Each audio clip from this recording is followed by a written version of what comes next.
जब बात परंपराओं की आती है तो जो त्योहारों के माध्यम से हमारे बीच में उपस्थित होती हैं तो वो ही जो पीढ़ी दर पीढ़ी जो ट्रेडिशनल परंपराएं होती हैं वो एक पीढ़ी से दूसरी पीढ़ी को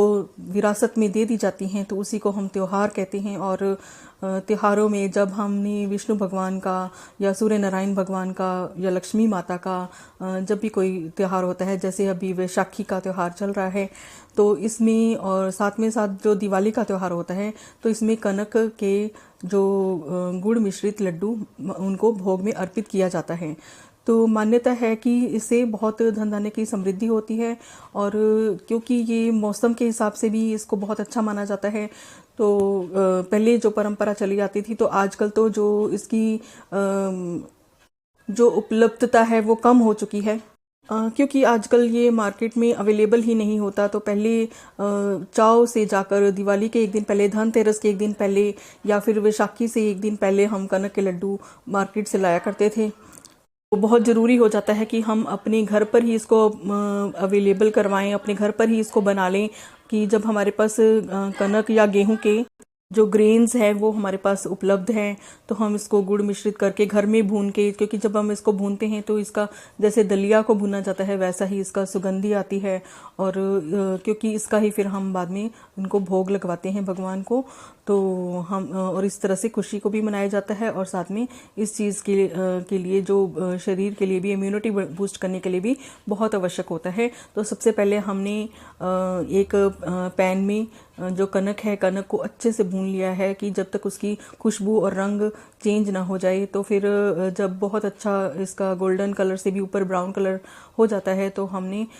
इसको निकाल कर रख लेते हैं, और फिर गुड़ को मेल्ट कर लेते हैं थोड़ा सा पानी मिलाकर। और जब अच्छे से पेस्ट के नुमा बन जाता है तो उसमें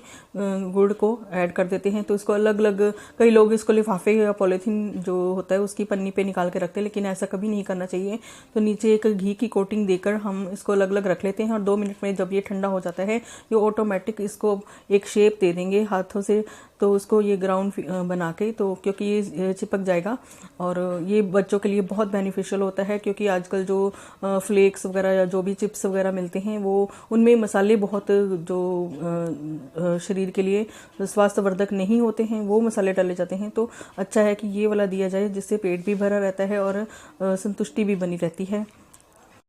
तो वैशाखी के मौके पर हम कहते हैं कि कनक दे लड्डू गुड़ दी मिठास, वैशाखी आई खुशियां खास, ढोल बजे ते नाचे हर पास, सोहणियां फसलां रब दी सौगात, गुड़ दी मिठास कनक दे लड्डू। सुनहरी होई खेतां दी शान, किसान दे मुख ते आई मुस्कान, कनक दे दाने सोने वर्गे, मेहनत रंग लियाई हर एक किसान, गुड़ दी खुशबू घर घर जावे, माँ दे हत्था लड्डू बन जावे, प्यार मिला के स्वाद बढ़ावे, हर एक दिल नू ए रिजावे, कनक दे लड्डू गुड़ दी मिठास, वैशाखी आई खुशियां खास, नचदे गिद्धा पंगड़ा पाइए, ढोल दी थाप ते गीत सुनाइए, लड्डू खाके खुशी मनाइए, रब दा शुक्र हर पल मनाइए, मेले लगे रंग बरसे, हासे खुशियां चारों पासे, कनक ते गुड़ दी ए सौगात, जुड़ जान दिला दे सारे बात, कनक दे लड्डू गुड़ दी मिठास, वैशाखी लियाई खुशियां खास, ढोल वज्जे ते नच्चे हरदम, रब दी मेहर सदा रहे साथ, कनक दे लड्डू गुड़ दी मिठास। तो जब शरीर को सही से पोषित किया जाता है, पोषण सही तरीके से दिया जाता है, कि जो जंक फूड है वो ना खाकर ये वाले लड्डू और ये चीज़ें हम घर में बना लेते हैं, क्योंकि बहुत सारे मिलेट्स जो आते हैं, जैसे जो बाजरा, उनकी भी कई प्रकार की खिचड़ी या कोई और चीज़ें बनती हैं, तो उनसे ही ज़रूर फ़ायदा उठाना चाहिए।